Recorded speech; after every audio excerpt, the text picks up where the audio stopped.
listening to the Bible 126 show. Find a reason to be here that's bigger than you are. From the creators of Jesus Revolution. Something about that little girl. I think I'm supposed to help. Based on the inspiring true story. My name is Sharon. I'm good at plenty of things. Taking no for an answer ain't one. Find your purpose. Make a difference. You want to go on an adventure? Yeah. Ordinary Angels. Starring two-time Academy Award winner Hilary Swank and Alan Ritchson. Rated PG. Parental guidance suggested. In theaters now.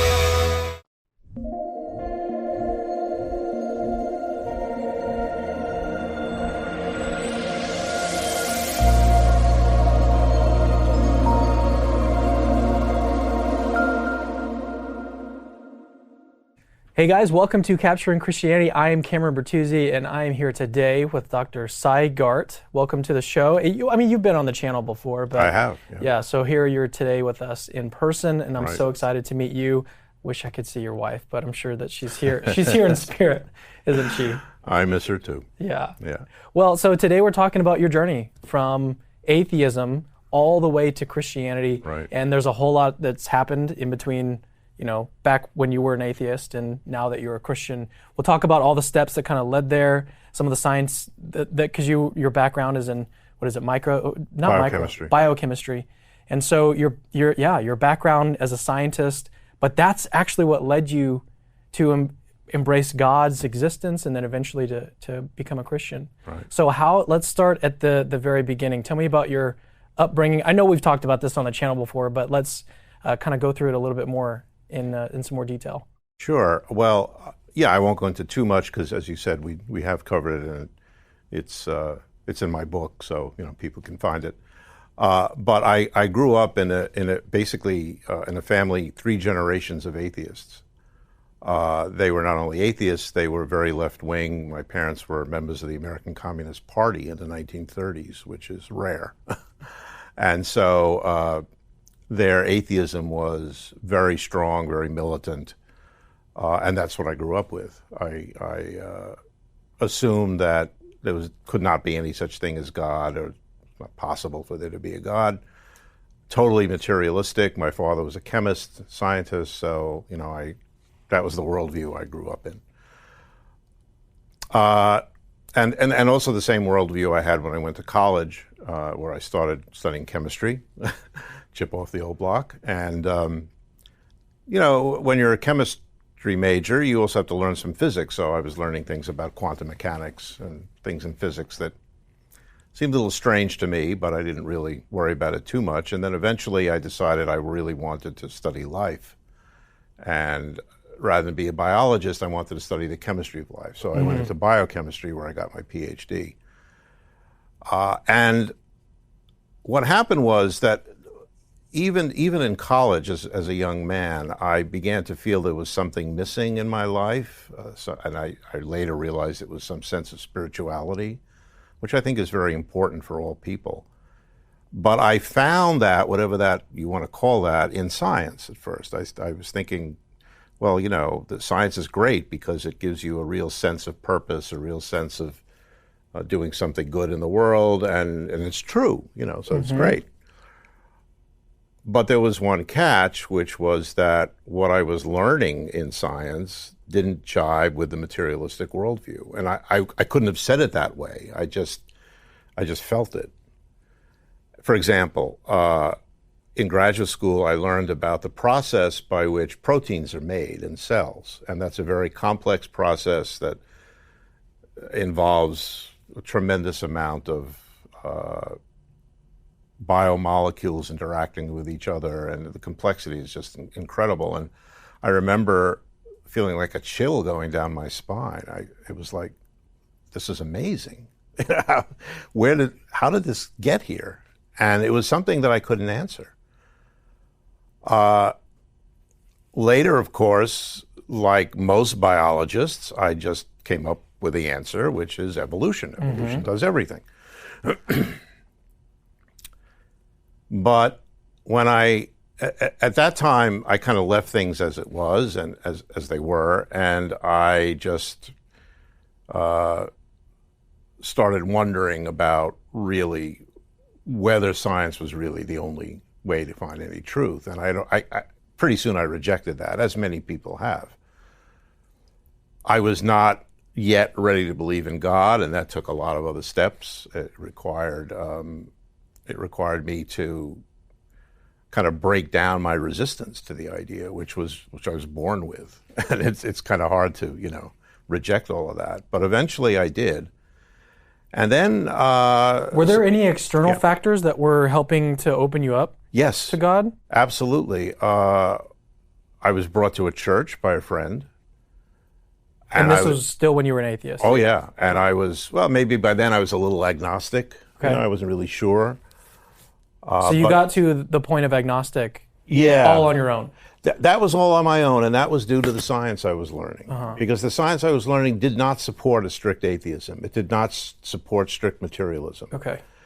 And that comes from quantum theory, and it comes from, the observer effect and all sorts of things in physics, but it also came from what I was learning in biochemistry and about how life works. Right.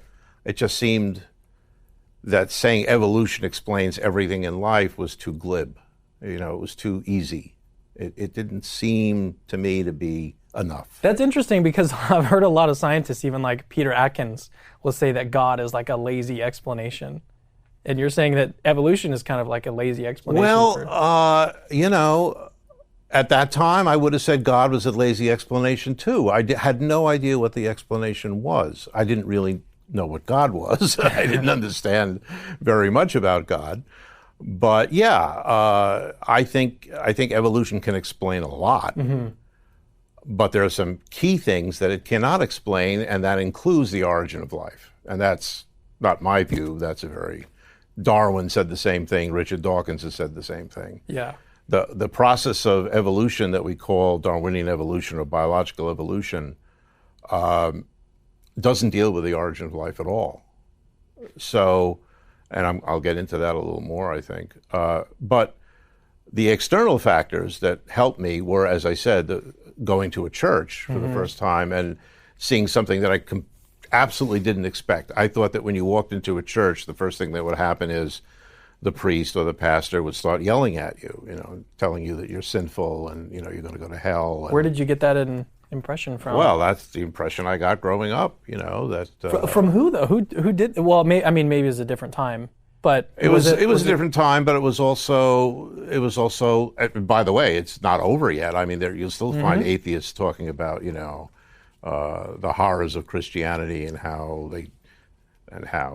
people are doing nothing but casting you into hell all the time and lakes of fire and sin and I felt very nervous and it was. And your experience was nothing like that? No, it was a Catholic church run by Franciscans, and the priest gave a sermon about love. Love, period. Not love God, but just love each other, love. And I thought, boy, this is very mild. Why, I think I've been lied to. So at that point, I looked into this a little more. I wasn't a theist yet, but I started looking at the Bible for the first time. The Old Testament left me a little cold. I couldn't really get into it, didn't understand it much. But I read the book of Matthew and I read the book of Acts, and I found those very moving.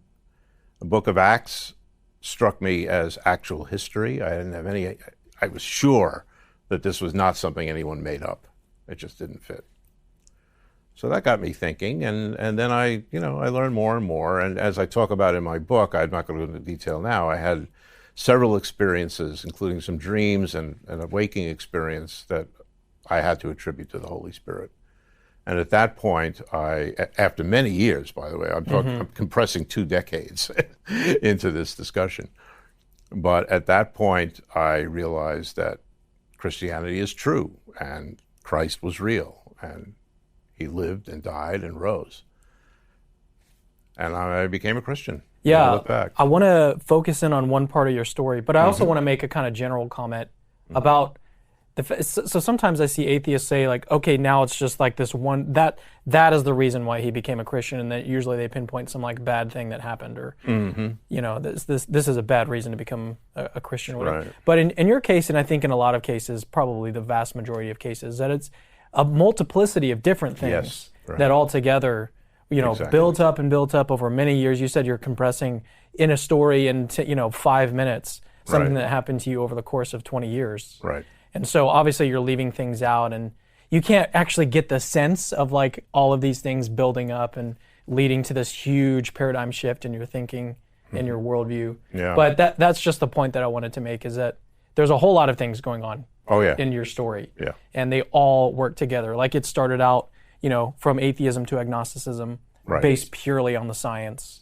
And then you had these other experiences, and everything kind of played together to lead you to Christ. So that's one point I want to make. And then the second point was to bring us back to focus on one area that really got you considering leaving atheism. Right. And I understand, is it a biogenesis? That's one of the main things. Yeah. Mm-hmm. So tell me more about that. How did that, looking into that, really bring you more toward Christianity, toward theism? Well, it's interesting because abiogenesis is a very active field of research, and people are looking at it very intensely in various ways. I've done a little bit myself. But have you published? Yes, I have one paper published and one that's just about to be approved, both on the same subject, which I'll get to in a second. But as I mentioned, abiogenesis, nobody thinks that it has anything to do with, standard evolution. The general idea among scientists, anyway, and the atheist ideas who are not scientists are not worth discussing. But the general scientific idea is that life began through what's called chemical evolution. And chemical evolution is very different from biological evolution because there's no natural selection. And there's no replication. There's no mutations. Yeah, what chemical evolution is when you take chemicals, you put them together, and they either react or they somehow are able to do things only on the basis of chemistry, without any mutation, without any replication, and without any natural selection. And that's pretty hard to do. Jim Tour, who's in this neighborhood, has often said quite strongly and correctly that people who say that we've solved so many problems in abiogenesis, we're almost there, are just wrong. He says it a little more strongly than I do. I was listening to something with him the other day. But he's correct. He's so forceful. Yeah, he's forceful, but he's right. And I know why he gets frustrated sometimes, because he is a chemist, a very good chemist, and he knows more than anyone that's not how chemistry works. Chemistry, doesn't do things for any reason. Life does things because of natural selection, perhaps, or because of, the way life works, and you can get evolution, but you can't get it started. And I started thinking about this years ago, especially related to one of my interests, which is, how the DNA works by coding the existence of proteins which cause life. And, Stephen Meyer has written about this in Signature of the Cell, and he in his recent book, The Return of the God Hypothesis, he talks a little bit about it as well. But I was focusing on one specific aspect, which is critical to the origin of life, to the origin of evolution, and that is the accuracy of self-replication, because nothing in the universe self-replicates accurately other than living cells. No chemical self-replicates, no machine self-replicates, crystals don't self-replicate, even DNA doesn't self-replicate. But a living cell can make copies of itself that are 99.9999% accurate. That's astonishing. How does that happen? It involves a tremendous number of really complex things, including the genetic code, including ribosomes and DNA replication and protein synthesis, things that are just too complicated to describe without slides. Or without a semester of... Without a semester of biology, yeah, or chemistry or whatever. So if you have to have self-replication in order to have evolution, how do you get all this? How did that self-replication get there? Yeah. It couldn't have evolved because there's no evolution. And that's what I've been studying and what I published on recently. The fact that, in fact, as I assumed, using various models that I'm not going to get into, that there are thresholds. And if you don't start out with a cell that already is pretty good at accurate self-replication, you can't do it. You'll never get living cells, and you'll never get evolution going. And as I say, that's been published in a theoretical journal. Okay. So you've got to get the cell first in order to get it up and going To get a cell. and get any evolution. But then to get to that point, to get to the first cell, you need just too many things? Is that kind of the... Yeah, you need too many things that are too difficult to explain through only chemical evolution. So what is the current consensus? Is that what's the current scientific consensus about abiogenesis? It depends who you talk to. If you talk to people who are not working in the field, many of them will say, "Oh yeah, we're getting there. We've got made a lot of progress. We know that amino acids, were in meteors, so they probably, developed or formed in the primeval Earth. We know that nucleotides can make long polymers with RNA. Yeah, that's all true. But the people who are actually the leaders in this field, know the details, and the details are exactly what Jim Tour says. It doesn't happen. You don't get long polymers, you get short polymers. You don't get self-replication, you get annealing, you get junk rather than good stuff. That's what they know. And frankly, I think many of them are getting discouraged. It looks like not a lot of progress has been made. In fact, very little. And the numbers of problems just keep expanding.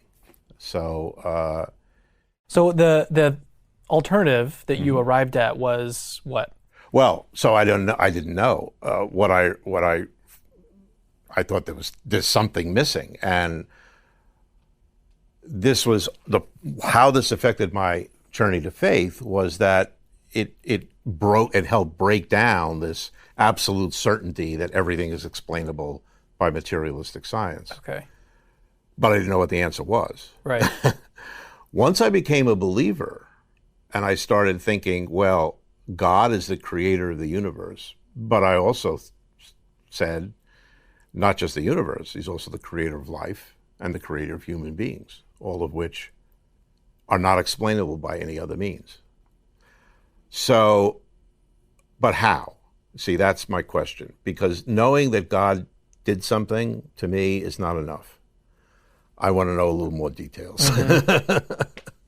I don't know if anyone can ever learn that or understand that, because we don't know how God works, obviously. But I want to keep looking at it, and I want to keep, investigating various hypotheses. I don't think we should stop doing scientific research on the issue, but I think we need to be open, and it may be that biology is at the same place that physics was before Einstein came up with relativity. They were kind of stuck. They had solved everything except this nasty thing called light, which nobody could understand. And when Einstein solved light through relativity, it changed physics forever. And it turned out physics was nowhere near complete. And now we're in a position where, we have a huge amount of more knowledge, which makes the physical picture of the universe totally different than we originally thought. And I think biology is in exactly the same place right now. We need to expand our tools. We need to include new concepts into our studies of biology. And I'm not the only one saying this, there are even some non-theists who are saying this. And One of those concepts may be teleology, purpose. Perhaps we need to put purpose back into scientific equations, which has been taken out of ever since Darwin. The whole idea of evolution is it's blind, right? The blind watchmaker. It has no direction, no purpose. Well, the direction we know is wrong. Simon Conway Morris has shown that there is a direction in evolution through his amazing studies on the Burgess Shale and other things. He has shown that there are constraints. Evolution doesn't do just anything. It does only certain things, and it does it over and over and over again. So there's a direction. There are laws that seem to govern what actually can happen. It's not all random chance. We need to find out what those laws are, and we need to find out what they're about. And here's where I think philosophy becomes very important. Because scientists are not good at figuring out what is the basis of science. Once they make a discovery and they find the law, fine, they can then write an equation and have it as a law. But oftentimes it takes some thought and some new approaches. I mean, Einstein had to use a whole different mathematical approach to get where he got. I think we're going to need to do the same thing. And I think that what we will find is that those new approaches, including something like teleology, are going to point even more than they do now to a divine being, a divine designer. So I want to kind of get an overview of your journey. So you encountered these different things in science, and let's just get a quick summary of those. So abiogenesis, quantum mechanics, was there anything else that really stuck out? Well, the fine-tuning argument. Fine-tuning argument, okay. Really, I learned about that later, but yes, that was definitely another So those piece. were some of the was there anything else scientifically that? Well, there's actually a lot of other things there. Some of them are not very well known, but just the idea that there's a lot in physics that is not known and is very surprising, and physicists themselves, some of them, are getting a little nervous because it looks like the CERN, for example, the CERN collider has not given the results that people are hoping for. A lot of theories have been thrown out. I can't go into details because I'm not a physicist, and this is just from what I'm reading.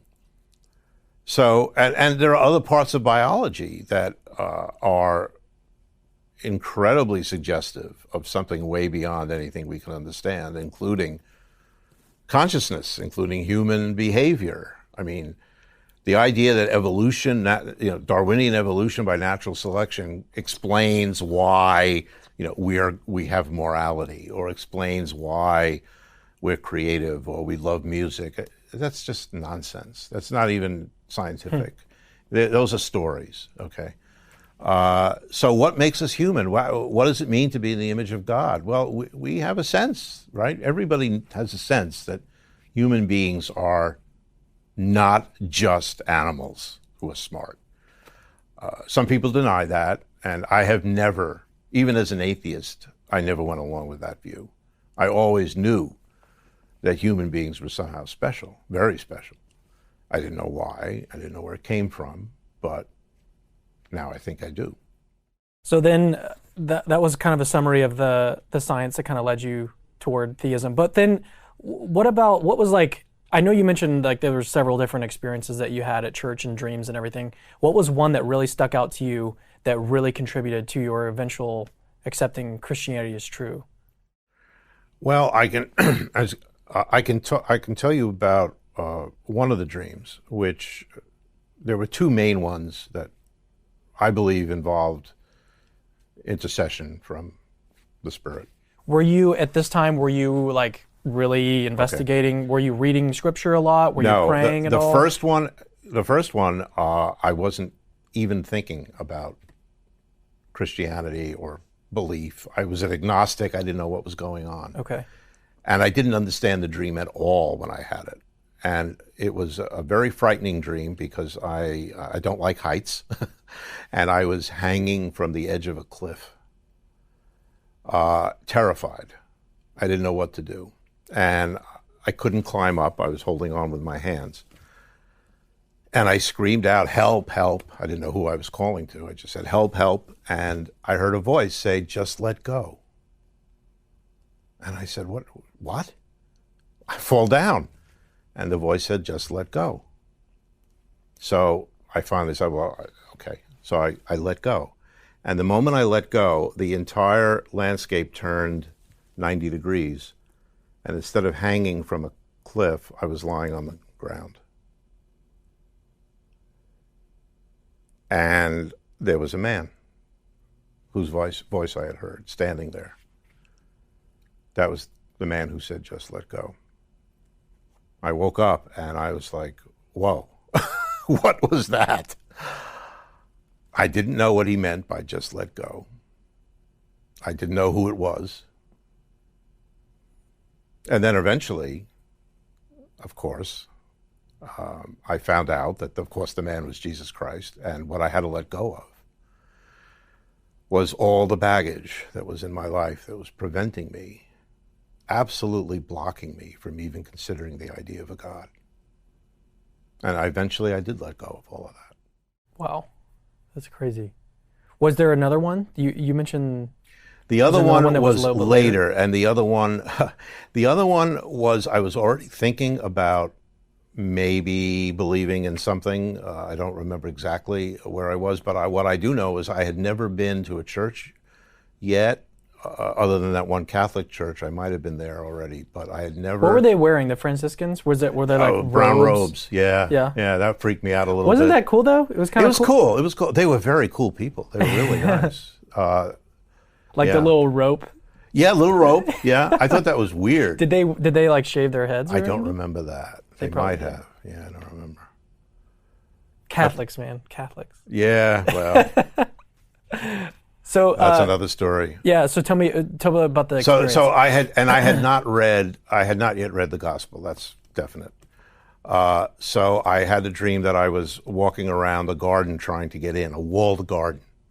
And I couldn't get in. It was very steep walls, and I kept trying to climb up, and I found vines and little things, but I couldn't get to the top. And I got really frustrated, and I kept going around.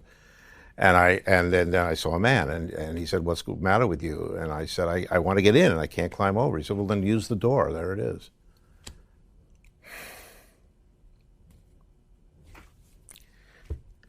So I walked in, opened the door, and walked in, and there was the garden.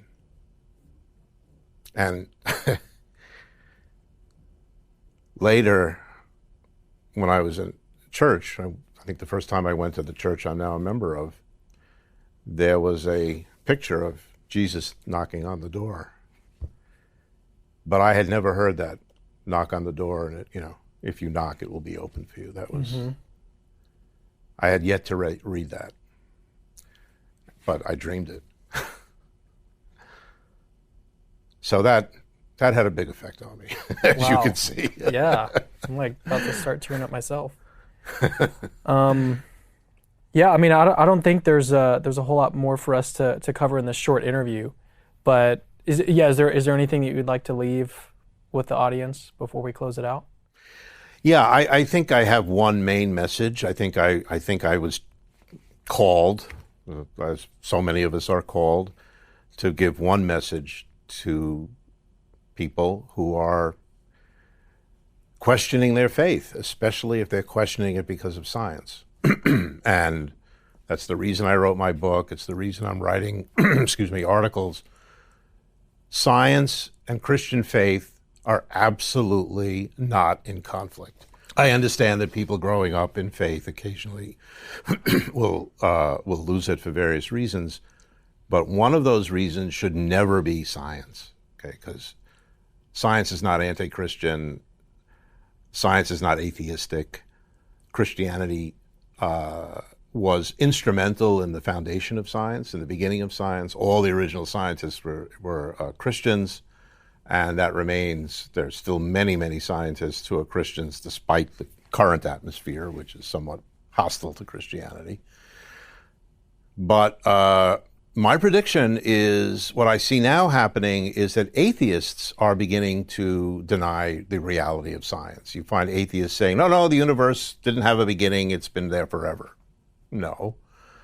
They say the DNA is not a code. There's no genetic code. It's not a real code.